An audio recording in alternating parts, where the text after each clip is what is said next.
as I talk about the practical AI uses. There is this concept called prompting. So when you speak through these chatbots and these Gen AI tools, you are prompting this large database something. And what we've been doing at the moment is what's called one-shot prompting. So if I said to you, I want you to write an essay on a topic, you're typing it, you're not allowed to use backspace, and you're not allowed to edit anything that's been written. And you've got 30 seconds to do it. And that's exactly what we're asking these Gen ILs. They're literally, you'll see the screen, the words coming screen, they're literally doing that. They're not going back and editing that. We call that one-shot prompting.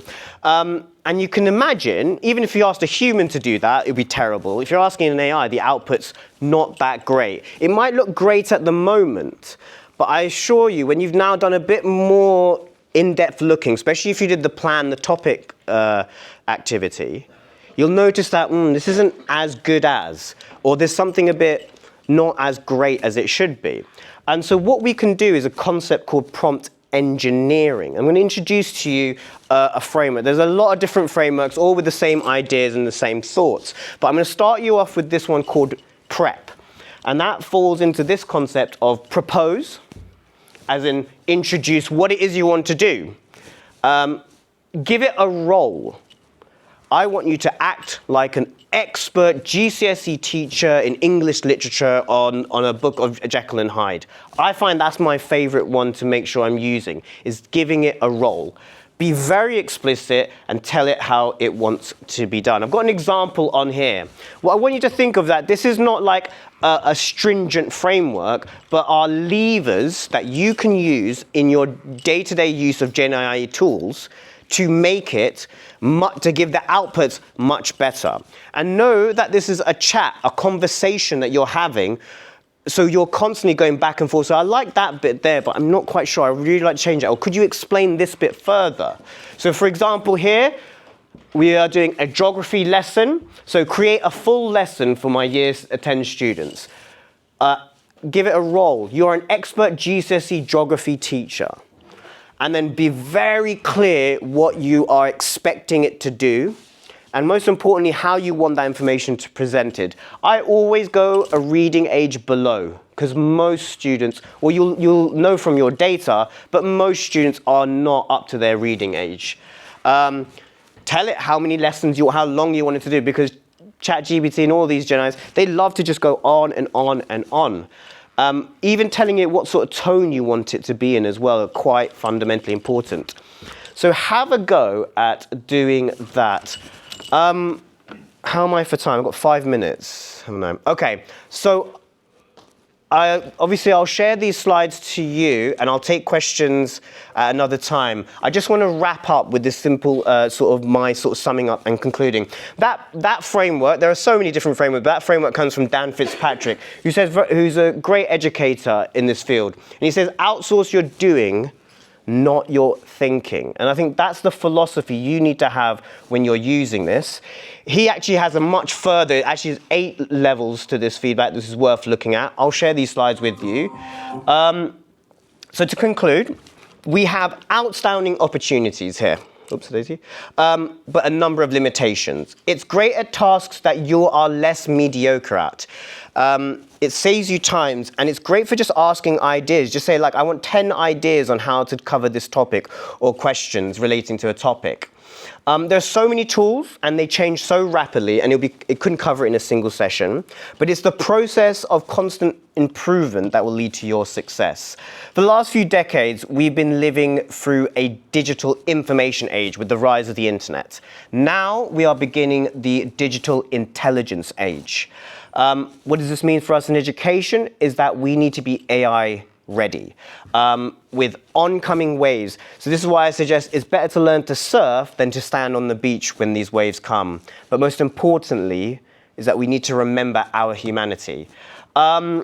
Oh, I don't know if I have enough time. I'm going to just share. Is that turning your documents into engaging audio discussion? One thing I'm going to say is to deal with this concept of hallucination, stuff like that, there's a tool called Notebook LM where you can put the sources directly in, be PDF, websites, YouTube videos, and then you can then ask that questions to then generate content. It also creates audio outputs like a podcast.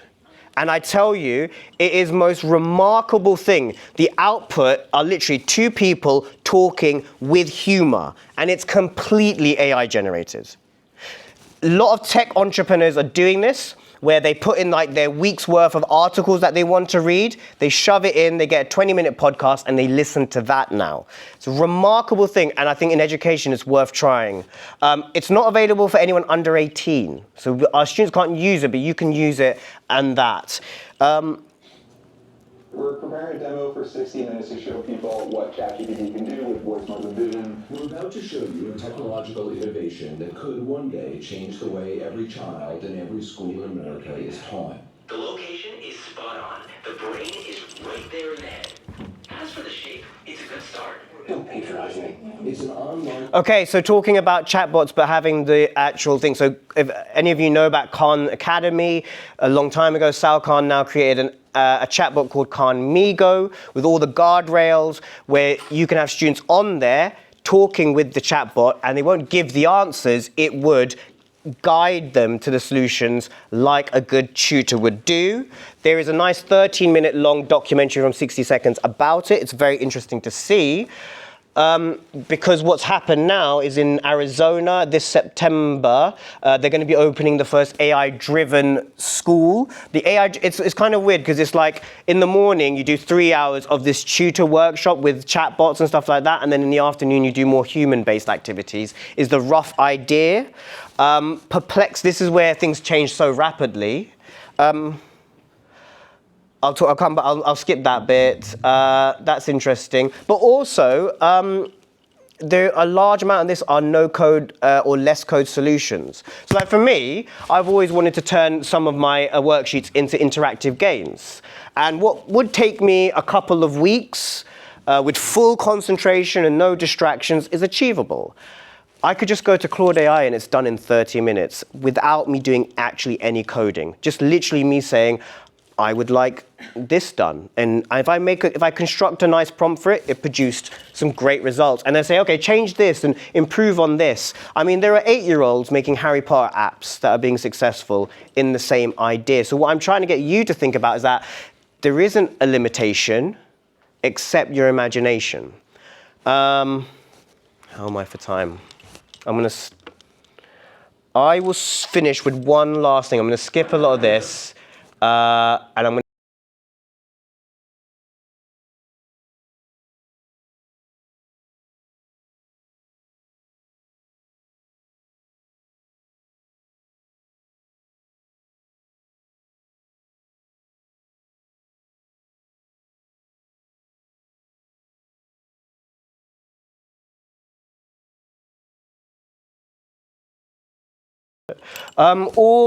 all of that was 100% AI generated. All of that was done with off-the-shelf tools, not £10,000 budgets. Actually, the products in there don't actually even exist, but people are now demanding for it. So the model has flipped now. You could get you can make the advertisements for it. You could make the advertisements before you make the product to see if people will buy it and then sell it that way. This also is remarkable when it comes to the selling of ideas, but it also is incredibly dangerous as well. In the summer, this is my last point, I'll finish and then I'll hand over to Angela. In the summer, we had a really serious incident where one bit of social media convinced people to go burn down asylum seeker hotels. That was really significant, and that was all powered and fueled by social media.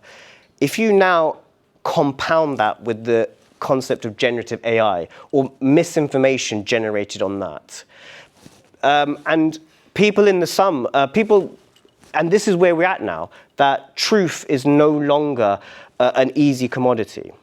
And as us as teachers, we're pretty much the final line in terms of telling students and telling people what actually is right or wrong.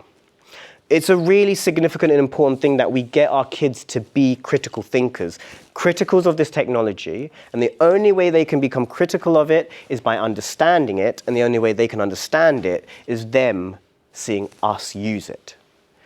Never has a technology made more of a significance to the human species. So I hope you all take this on and try and apply more generative AI, and we'll be doing various different activities throughout the year. Thank you.